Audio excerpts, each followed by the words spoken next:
નમસ્કાર મિત્રો, સ્વાગત છે તમારું આપણી આ યુટ્યુબ ચેનલમાં જેનું નામ છે ગુજરાતી જીકેની જમાવટ. મિત્રો, મોદી સરકારની ત્રીજી ટર્મના જે છે તે મોદી મંત્રીમંડળ 3.0ના ટર્મના 100 દિવસ ગતરોજ પૂર્ણ થયા છે.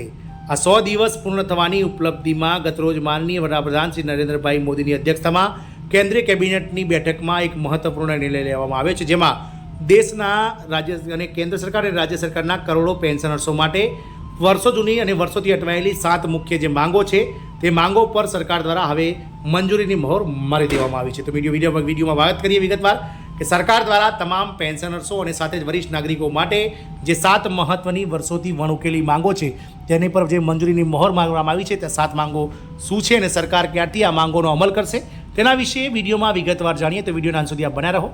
જો ચેનલમાં તમે નવા હશો તો અમારી ચેનલને તમે સબસ્ક્રાઇબ કરી લેશો.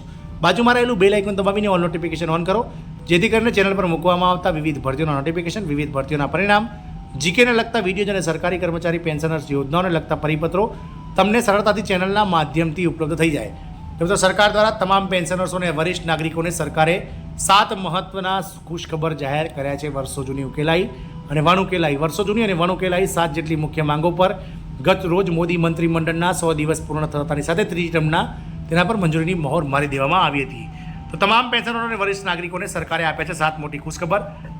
મળી અદ્ભુત ભેટ. શું તમે સરકારી કર્મચારી હતા અને નિવૃત્ત છો, અથવા તો તમારા ઘરમાં કોઈ પેન્શનર્સ અથવા વરિષ્ઠ નાગરિક છે, તો તમારા માટે આ ખૂબ જ મહત્વપૂર્ણ સમાચાર આવી રહ્યા છે. હાઈકોર્ટ તરફથી પેન્શનર્સો માટે મોટી રાહતો જાહેર કરવામાં આવી છે. તમામ પેન્શનર્સ અને વરિષ્ઠ નાગરિકોને સરકારે આપ્યા 7 મોટી ખુશખબર. આ સાથે કેન્દ્ર સરકારે માસિક પેન્શનને લઈને ઘણા નિયમોમાં ફેરફાર કર્યા છે. ચાલો જાણીએ કે 7 જેટલા મોટા ફેરફારો જે શું છે તેના વિશે વિગતવાર જાણીએ. તો પહેલાં છે મિત્રો વરિષ્ઠ નાગરિકો. 65 વર્ષથી વધુ ઉંમરના લોકો માટે પણ આ પોલિસી ખરીદી શકાય છે. જો તમે પેન્શનર્સ અથવા વરિષ્ઠ નાગરિક છો તો તમારા માટે સારા સમાચાર છે. હવે કોઈપણ વયની વ્યક્તિ સ્વાસ્થ્ય વીમા પોલિસી ખરીદી શકે છે. પહેલાં આ મર્યાદા 65 વર્ષની હતી અને હવે તે હટાવી દેવામાં આવી છે. IRDAI સ્વાસ્થ્ય વીમો ખરીદવા માટે નિયમોમાં મોટો ફેરફાર કર્યો છે.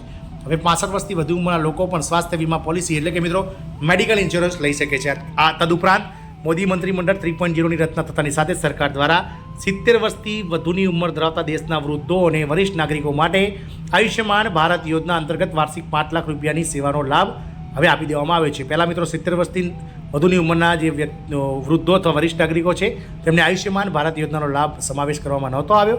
પરંતુ સરકાર દ્વારા મોદી મંત્રીમંડળના 3.0ના 100 દિવસ પૂર્ણ થવાની ઉપલબ્ધિ પર મોદી મંત્રીમંડળ દ્વારા દેશના કોઈપણ વૃદ્ધને 70 વર્ષથી વધુ ઉંમરના વૃદ્ધને આયુષ્યમાન ભારત યોજના અંતર્ગત આવરી લેવામાં આવ્યા છે. પછી તેમની મિત્રો વાર્ષિક આવક અને કોઈપણ જાતનું જે છે તે મિત્રો ક્રાઇટેરિયા જોવાની જરૂર નથી. તેઓની ઉંમર ફક્ત 70 વર્ષથી વધારે હોય તો તેઓને આપોઆપ આયુષ્યમાન ભારત યોજનાનું કાર્ડ મળી જશે. બીજું છે મિત્રો વર્ષોથી પડતર કેસો માટે જે હાઈકોર્ટમાંથી નિવૃત્તિ કર્મચારીઓને મોટી રાહત.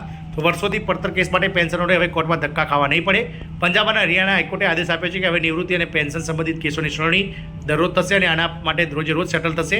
આ આદેશ હાઈકોર્ટના જસ્ટિસ ગુરપ્રીત સિંહે આપ્યા છે. ત્રીજું છે મિત્રો વરિષ્ઠ નાગરિકો. અલ્હાબાદ હાઈકોર્ટ તરફથી પેન્શનરો માટે સારા સમાચાર. અલ્હાબાદ હાઈકોર્ટે પેન્શન ધારકોને રાહત આપતા આદેશ આપ્યો છે. ખોટા પગારની ચૂકવણીના આધારે ગ્રેજ્યુટીમાંથી કાપવામાં આવેલ રકમ 6% વ્યાજ સાથે પરત કરવી જોઈએ. સુપ્રીમ કોર્ટના નિર્ણયના આધારે આ આદેશ આપવામાં આવ્યો છે અને 1 માસમાં આનો અમલ કરવાની સૂચના પણ આપવામાં આવી છે. વાત કરીએ હિમાચલ પ્રદેશની, તો હિમાચલમાં હાઈકોર્ટની મોટી ભેટ કર્મચારીઓને. તો હિમાચલ પ્રદેશ હાઈકોર્ટે 2016થી નિવૃત્ત કર્મચારીઓને વધેલા સુધારા પગાર ધોરણનો લાભ આપવાનો આદેશ આપ્યો છે. 2016 અને 22 વચ્ચે નિવૃત્ત થયેલ કર્મચારીઓ હવે તેમને પણ મળશે વધારાનો લાભ અને જજ જ્યોત્સના દુઆએ આ નિર્ણયને આવકાર્યો છે. વાત કરીએ મિત્રો આગળ કે વરિષ્ઠ નાગરિકો EPF પરનો મોટો ફેરફાર. તો કર્મચારી ભવિષ્ય નિધિ સંગઠન EPFO દ્વારા PF ખાતાધારકોને મોટી રાહત આપવામાં આવી છે. હવે ખાતાધારકો પોતાની અથવા તેમની આશ્રિતોની સારવાર માટે ખાતામાંથી 1 લાખ રૂપિયા સુધીની ઉપાડી શકે છે. અગાઉ આ સમય આ જે રકમ મર્યાદા છે તે 50,000 રૂપિયા હતી, જે વધારીને હવે 1 લાખ કરી દેવામાં આવી છે. આ ફેરફાર 16 એપ્રિલ 2024થી જ લાગુ કરી દેવામાં આવ્યો છે. વાત કરીએ CGHS લાભાર્થીઓ માટે મહત્વપૂર્ણ પોલિસી માહિતી. તો કેન્દ્ર સરકારના આરોગ્ય યોજનામાં લાભાર્થીઓ માટે એક મહત્વપૂર્ણ અપડેટ છે. આભા ID બનાવવાની અંતિમ તારીખ લંબાવવામાં આવી છે. હવે તમારે સપ્ટેમ્બર 2024 સુધીમાં બનાવેલા આભા ID નંબર મેળવવો પડશે અને ઓક્ટોબર 2024 સુધીમાં CGHS IDને આભા નંબર સાથે લિંક કરવું પડશે. એટલે કે 30 સપ્ટેમ્બર સુધીમાં આભા ID મોકલવાનો છે અને 31 ઓક્ટોબર સુધીમાં આભા IDને મિત્રો CGS ID સાથે લિંક કરવાનું જરૂરી છે. વરિષ્ઠ નાગરિકો માટે જે છે તે HDFC બેંકની જે છે તે ટકાવારી FDમાં ટકાવારી વધારીને મોટી ભેટ. HDFC બેંક વરિષ્ઠ નાગરિકોને વધારાનું 0.5% વ્યાજ આપી રહી છે. વરિષ્ઠ નાગરિકોને FDમાં રોકાણ કરી શકે છે. FDમાં 5 વર્ષ 1 દિવસથી 10 વર્ષ સુધીની FD પર 7.75% સુધીનું વ્યાજ HDFC બેંક આપી રહી છે. પેન્શન સંબંધી સારા સમાચાર. પેન્શનની સાથે મોંઘવારી ભથ્થું ચૂકવવામાં આવે છે. જે પેન્શનરનું માસિક ભથ્થું હાલમાં વધીને 50% થયું છે. જેમને એરિયસ મળ્યા નથી, આ તેમના માટે જૂન મહિનામાં પેન્શનની સાથે ચૂકવવામાં આવશે. બેંકમાંથી પેન્શન લેનારનું પેન્શન 25 તારીખ સુધીમાં ખાતામાં જમા થશે અને જે છે તે મિત્રો પેન્શનરોનું પેન્શન 30મી સુધીમાં ખાતામાં જમા થશે. આ મિત્રો સરકાર દ્વારા 100 દિવસનો કાર્યક્રમ પૂર્ણ થવાની સાથે 7 જેટલી મહત્ત્વની ભેટ પેન્શનરો માટે જાહેર કરવામાં આવી છે. આશા રાખીશું કે તમને આ વિડીયો પસંદ આવે તો તમે અમારી ચેનલને લાઇક, શેર અને સબસ્ક્રાઈબ કરો. જય હિન્દ, અસ્તુ.